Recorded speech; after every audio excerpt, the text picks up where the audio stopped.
Hello, all, my name's Jack, and like everyone around the world, I am a Pink Floyd fan. Well, it's not big, it's not huge, and whatever you guys are, there's a lot of us out here. So today I'm going to be ranging from the worst to the album that I consider my most favourite album, obviously counting down from 15 to 1. So let's get started then, shall we? So, in at number 15 is The Final Cut. I don't have much to say about this album. It's self-indulgent. It's not a Pink Floyd album. It's Roger Walters' album. I understand, this album was made during the Falklands War in the early 80s. Some of the ideas are great, but it's a bit, self-indulgent in places. But yeah, that's number 15. Number 14 is Animals. For similar sort of reasons, it's a Roger Waters album other than the Pink Floyd albums. I enjoy the ideology behind this. The fact that he's using communism and put it into this album. He got that from a book, a Russian book, I guess, historical book, whatever.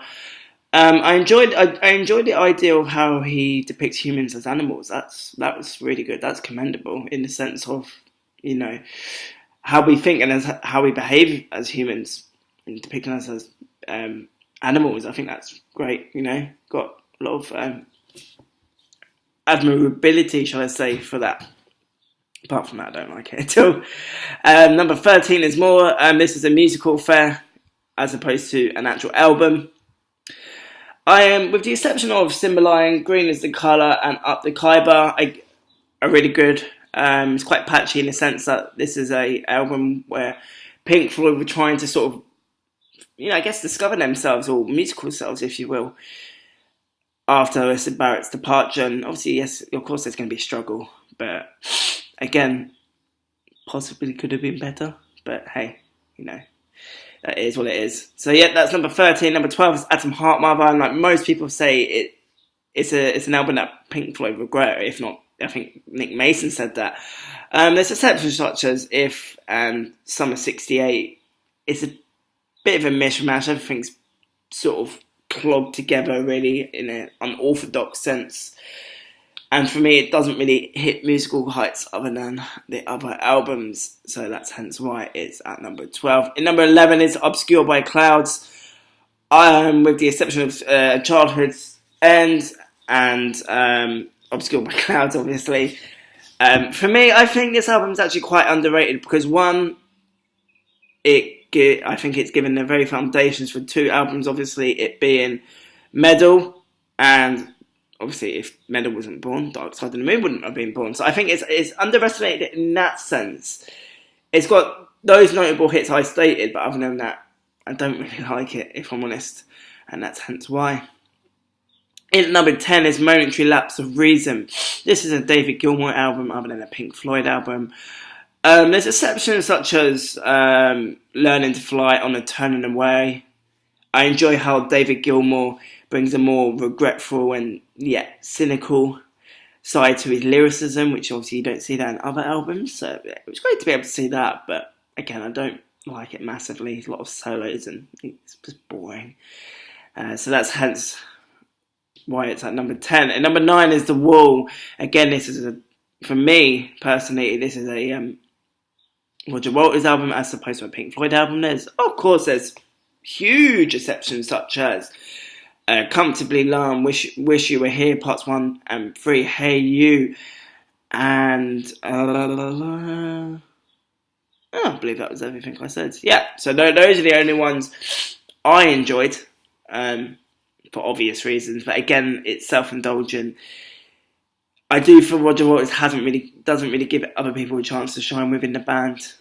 Obviously, Nick Mason, Richard Wright, and obviously, of course, David Gilmour. So again, it's just full ownership, and I don't like it. It's unfair. So that's hence my reason.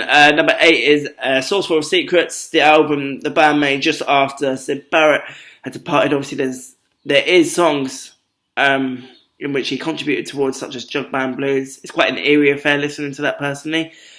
But I do like his awareness of the situation. I think from Sid Barrett, I think he knows that he's becoming unwanted within the band, and you can really sense that with this song. It's quite sad in that sense, so I give him sympathy for that. Um, and I really like Set the Controls of the Heart of the Sun. I just love that opening bass line. It's really, really great. And obviously the drumming, of course, from Nick Mason. Reigning in on number 7 is I'm a Gummer. Be surprised if you will, but I quite like this album with the exception of Grantchester Meadows. It has quite a deep connection to me. I am from Cambridge. I've spent many summers in Grantchester Meadows. I find the song itself, it's quite poetic, it's quite captivating, if you will, quite dreamy, like you can sit at home on your sofa or your bed one day and you could just listen to it. And it sort of just draws you in, it's beautiful, the lyrics as well. Very philosophical, very, very gentle, really great. Careful with that ex, Eugene. That was really cool as well. Number 6 is Medal. I don't think I need to say much for Medal. It was a solid album. You know, many respects. With it being Medal, of course, it's just great throughout. One of these days, Pillar of Winds, Fearless. Sorry, not Medals, and Echoes. Obviously, I like it for the fact that this is a period of Pink Floyd's career where they've really sort of found their musical self and discovered their musical self, if you will. And obviously, this is really the time, sort of 71, 72 period where they've really gone on to sort of greater things, if you will. And I think this medal really defines that, and it's commendable massively in that regard. Number 5, I'm going to shock you guys a bit now, and I'm going to go straight in with that sucker punch, and it is Wish You Were Here. I do think it's an amazing album throughout, with songs such as Shining You Crazy Diamond. Again, that pays homage to Syd Barrett. David Gilmour's and Richard Wright's contribution in that song alone is just brilliant. Again, I do feel it's quite captivating. It just draws you in. As soon as you hear that guitar line, that guitar from David Gilmour, you just know it's going to be a great song. And obviously Richard Wright's piano playing as well. Just brilliant. Wish You Were Here, obviously that song, it just talks about absence. People could say it's Syd Barrett, if you will, but you know, it could be about anything, but I don't need to say much about that album. It has so many relatable themes to it that it's unspeakable in that sense. So, yeah. That's why it's in number 5. So, reigning in, number 4 is Endless River. I wouldn't say... You could say there's notable tracks, but it's more, for me, it's quite spiritualistic, it's quite captivating again.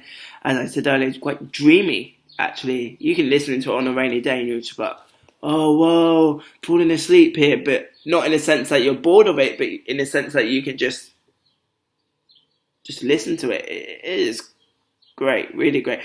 And the other side of it is, obviously, it's a piece of music where it's collectively been put together throughout their albums that Pink Floyd have made throughout the years, obviously spanning from 65 onwards to when this was released in 2014.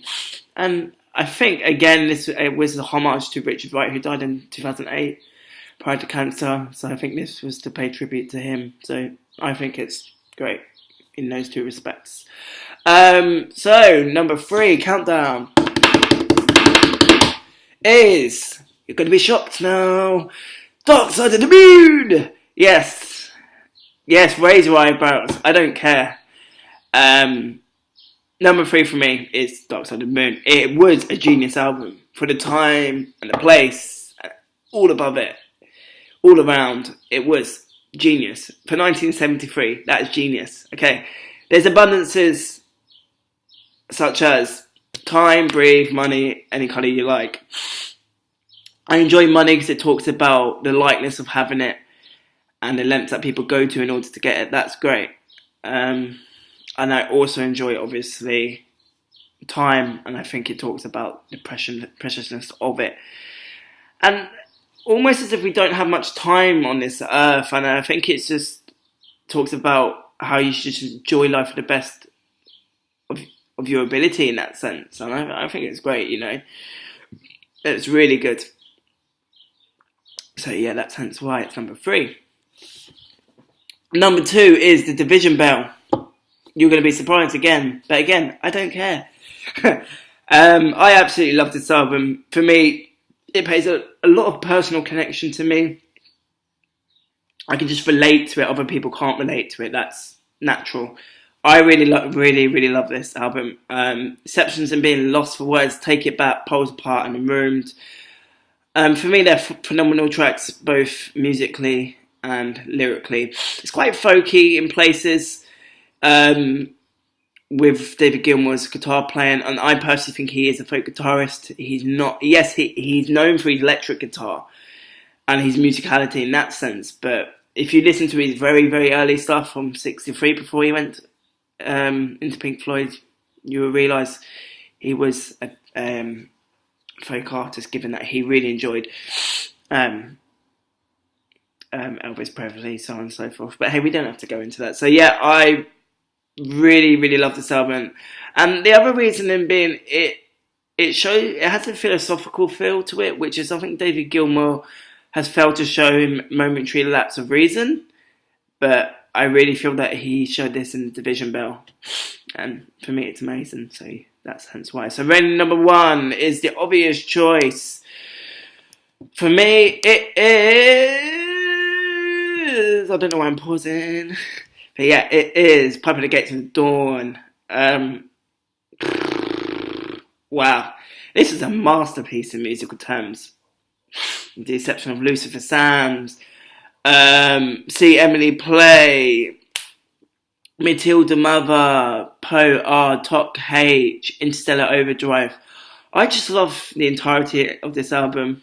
You know, 1967, there was a lot of competition going around. Rolling Stones, the Beatles, of course, but then Pink Floyd come out with this album, and originality, simplicity, all that for 1967. It's just awesome, you know. Syd Barrett was a genius for this album, personally, and I will forever respect him for making this. And I really like the song Scarecrow. I think it has a agricultural. I think it's agriculturally refined. The fact that he's just talking about a scarecrow just laying there and, you know, just going through all the weathers and stuff. I think it's really great.